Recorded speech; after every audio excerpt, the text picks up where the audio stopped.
Hello and welcome to the 2014 rally season, the first weekend of the year, and the FIA European Rally Championship gets underway in Austria with the Jannerrallye. ERC 2014 consisting of 12 rounds on ice, snow, gravel and tarmac, but we're going to have a chat with Aigner about this one. Freistadt for the Jannerrallye. So with Andreas Aigner in Freistadt for the Jannerrallye. Happy New Year. Pity there's no snow, but this is still a difficult rally. I think it's even more difficult without snow. The roads will be wider. That means that the speed will be higher. Basically, Jannerrallye is a high-speed rally now, with the dry parts where you can drive fast, mixed with icy parts with no grip at all. It's very difficult. And the biggest problem is that you can hardly see it. Referring, of course, there to the ice. A tricky challenge ahead. Jannerrallye first ran in 1969, and in 2013 it attracted 100,000 spectators when it hosted the season opener. Based in Freistadt, 40 kilometres north of Linz in Upper Austria, the stages in the spectacular Mühlviertel region use fast, undulating country roads with ice and the possibility of snow, increasing that challenge considerably.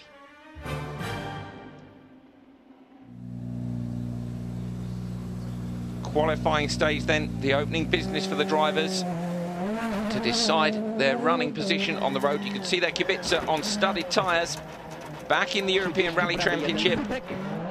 Look how slippery it is. Swapping, of course, from Citroën to Ford over the winter. Big difference.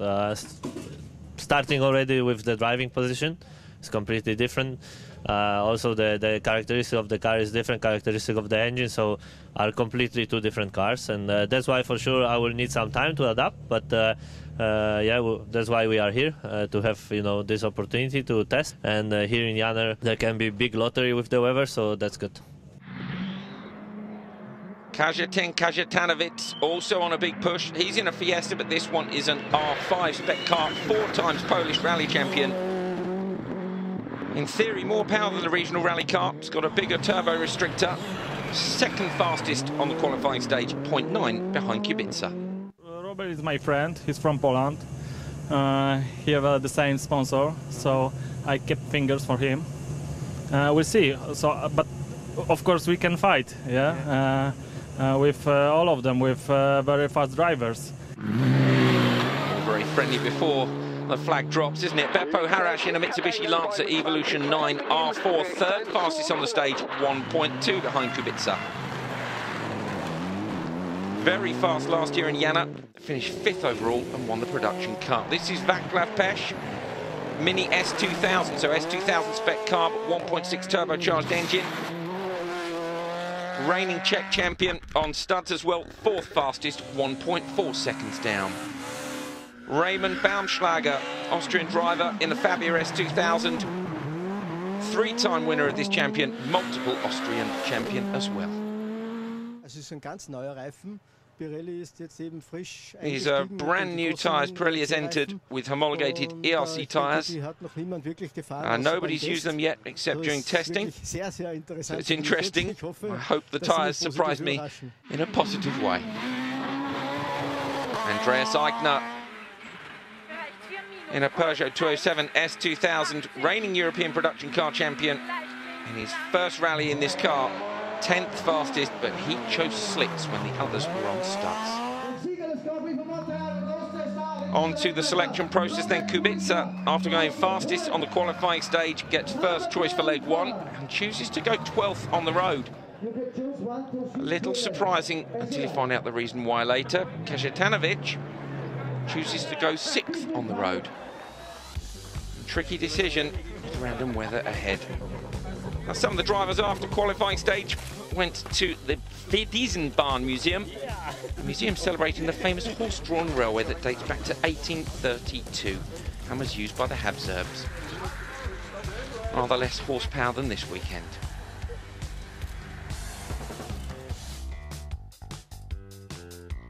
Here's a look then at the route for leg 1. 10 special stages around Freistadt.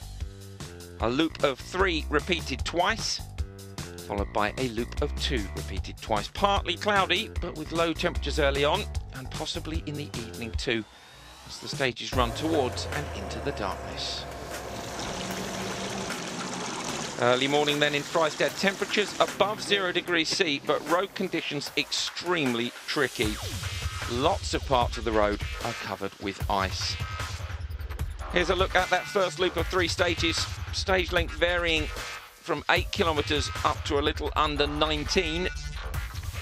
Crews will head back to service in between for a 30-minute reprep and a chance to choose tyres, remembering the tyre limit in ERC of 20 tyres for the event, plus 4 if you take part in shakedown. No snow on the road, but a lot of tricky icy patches. Andreas Eigner underway in the Peugeot 207 S2000. On studded tyres, but look how slippery it is. Has a lot of moments going off the road, using every inch and a little bit more there. Some of the cuts planned, some definitely not. 14 minutes 44, 7th quickest, and loses the back window here. We use studs, but there are some really bad ice patches in the stage, and I think it's not the easiest stage to begin with the S2000 car. Václav Pech running 4th on the road. Current Czech champion. He sets a time of 14 minutes 27.3. 4th quickest. Stig Blomqvist is driving the Zero car this weekend. He'd commented ahead of the drivers coming through that it was going to be a big wake-up call with all the ice. Very ice and very slippery. No good driving, not good. Kajetanovic, Polish driver, chose to run 6th on the road. Fair bit of dirt being dragged on already, as you can see from the previous cars, but maybe some signs of where the ice are and braking points from the runners ahead. Everybody struggling with that tricky braking zone there. Big push. Fastest time from the 4-time Polish champion. You can see where is ice. Everything look the same, you know what I mean. And you can see, but you can feel where it's slippery, but it's too late when you feel. Raymond Baumschlager 7th on the road, 14 minutes 19.9. The 11-time Austrian champion, 1.5 seconds slower than Kajetanovic. Listen to the inputs on the throttle and the brake as well. Constant tiny adjustments with the steering. Lovely job. Oh, it was difficult like hell. It was much more icy than expected. We were sliding always over the whole road and were in the ditch sometimes. But it was a hard push, so we will see what the boys behind us doing. Kubica then in the Fiesta Regional Rally car. Basically, of course, a downgraded World Rally car. And ahead of his debut in the World Rally Championship for Ford in Monte Carlo, in a Fiesta World Rally car, sensible decision to run the Regional Rally car here. Gaining experience of the car and the road conditions. Of course, we could expect similar on the Monte. 5.4 slower than Kajetanovic. We pick up more or less the position of Monte. We will run, but of course we were not expecting so much gravel, but yeah, it's fine. And Kubica there referencing the fact he'd chosen 12th on the road specifically because that's roughly where he thinks he'll be on the road on the Monte. Very sensible indeed. So stage 2 and 3 then, Kajetanovic not happy with the setup in stage 2, but still went fastest. 4th quickest on stage 3. Kubica had a moment 2 kilometres from the end of stage 2. There it is, big save. And fastest in stage 3, moved into 2nd in the standings, 4.9 behind Kajetanovic. There we are, Václav Pech in 3rd in the Mini, Baumschlager in 4th in the Fabia, and Tarabus in 5th in another Fabia. Fiestas, Mitsubishis, 207s and Imprezas making up the rest of the top 10. Fantastic to see a decent spread of machinery is still competitive in the European Rally Championship. Join us in a few moments. We'll be back with more of the action from the Jannerrallye.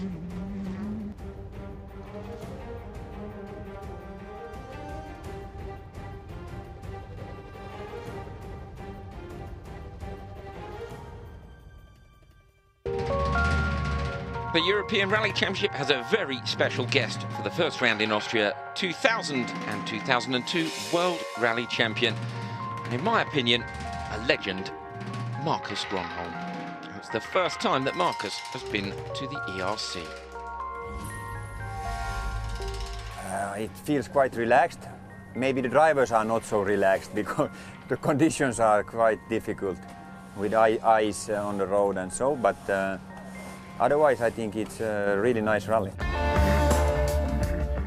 Although Gronholm retired from full-time competitive driving at the end of 2007, he's still involved in rally and rally cross, but mainly now from the sidelines. And in fact, he has a very busy schedule. I don't even know everything what I'm doing. I am everywhere, but car racing, a little bit motorsport, rally cross, a little bit here and there, but mainly my business at home takes my time and so. We have a shopping center in the town where I live. We were building it 2007, and since then we are running it, and it's a lot of things to do. I feel quite okay now to not compete anymore. From time to time I'm testing and I'm in the car and I do some sponsored drivings, but to fight for the seconds and everything, I don't feel anymore that I need to do it. Well, he can't beat a Marcus Gronholm interview even if he's not competing. Time to head to first service and for Gronholm to catch up with Kajetanowicz. Hello, Marcus. Nice Good drive so far. Huh? Yes? Is it really slippery?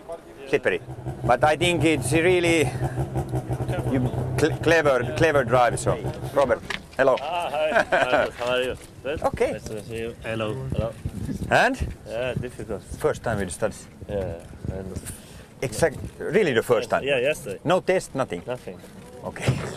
But today is very difficult. But hey, this is really good for Monte. Yeah, I know. But I saw the stages. It's very scary. Yeah. No, when you drive first time, it's very scary sometimes. Yeah. Sometimes it's very, very slippery. Yeah. But you know, when you have the studs, you know exactly always you have the same. But with slicks, I know. It's even more scary. Yeah, I know. But yeah, first stage was too icy. The last two stages, I think you could mix the tires. Right front it was slick tire. Yes. And in the rear it was studded tire. Then turn in it was going like this, and then I pushed the brake and then I slide 80 meters on the road like this. Really? But completely in the middle of the road, 90 degrees. And after you were, it's difficult then to find confidence.